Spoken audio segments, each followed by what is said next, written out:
Good afternoon, Tanya. Are you interested in coming to the Tea Party meeting with me? We are going to protest our evil socialist president.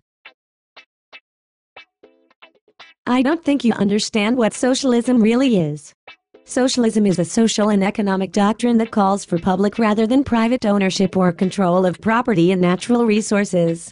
According to the socialist view, individuals do not live or work in isolation but live in cooperation with one another.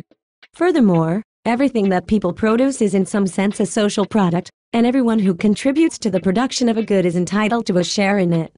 Society as a whole, therefore, should own or at least control property for the benefit of all its members. I thought that socialism was when the government runs everything. No, you are looking at the former Soviet Union. That country really practiced a form of state capitalism. Our conviction that society should exercise democratic control over the means of production puts socialism in opposition to capitalism, which is based on private ownership of the means of production and allows individual choices in a free market to determine how goods and services are distributed.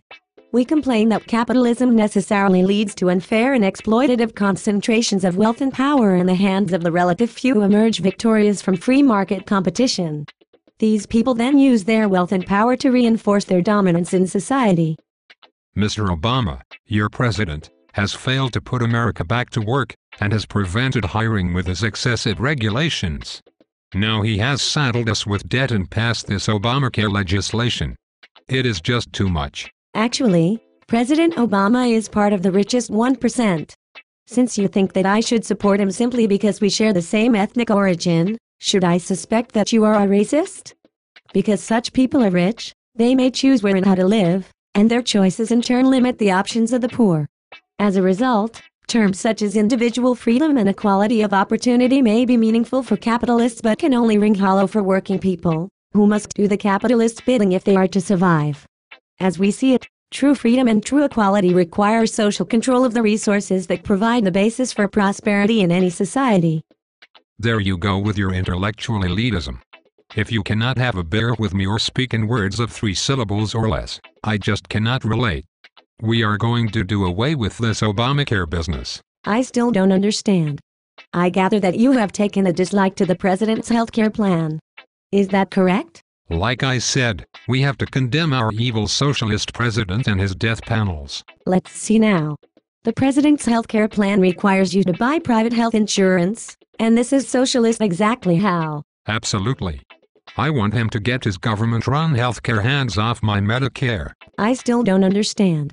Medicare is a government-run healthcare system. To be precise, it is a single-payer system. You have complained in the past about socialized medicine. I say, if socialized medicine is good enough for our veterans and military personnel, then why isn't it good enough for the rest of us? I guess that means you are a member of the Democrat Party? First, the name of that party is Democratic, not Democrat. Second, I am not a member of the Democratic Party. I happen to be a member of the Peace and Freedom Party, a real socialist party. I have 3 pieces of evidence that prove President Obama is not a socialist. First, we do not see Bush, Cheney and all their sycophantic followers in the prosecutor's dock for having committed the war crime of aggression, do we? By refusing to prosecute Bush and his neocon cabal for the war crime of aggression, President Obama has shared in their guilt and should be prosecuted with them. Bush is going to have to be very careful what countries he goes to from now on, because he might be picked up on an international arrest warrant, just like Chile's dictator Augusto Pinochet was arrested in Great Britain a while ago. Second, why did he agree to bailing out the banks, while leaving the rest of us on the hook? I'll never get a home at this rate. That is, if my apartment's owner doesn't get foreclosed on. I'm really confused. You are black, and so is Mr. Obama. Why don't you like him? As I said, he is part of the richest 1%. I guess you have some kind of comprehension problem. To continue, my third point is that he has chosen as a major advisor former Chicago and Harvard law professor Cass Sunstein, who published an essay in 2009 condemning the 9/11 truth movement and advising the government to plant agent provocateurs within it to destroy its credibility. Just out of curiosity, why do you have a problem referring to him as president? There you go again with your communist propaganda. I'll believe he's a US citizen when he shows his birth certificate.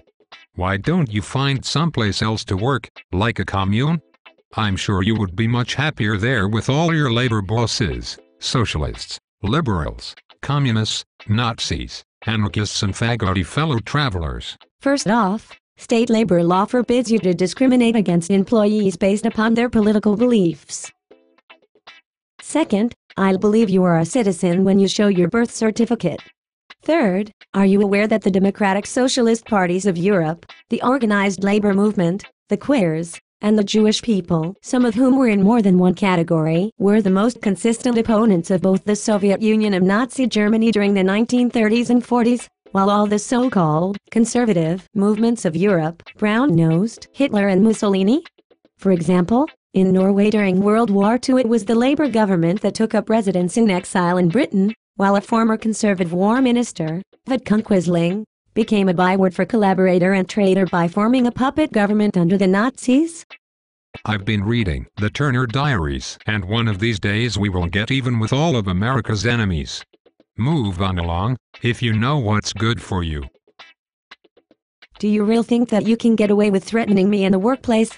In all truthfulness, if you think that this will just be treated as a he said, she said incident, you must have some kind of comprehension problem or some kind of developmental disorder. I must tell you that I am recording this conversation, so this will not be the last you hear of this. Bye-bye and have a nice day.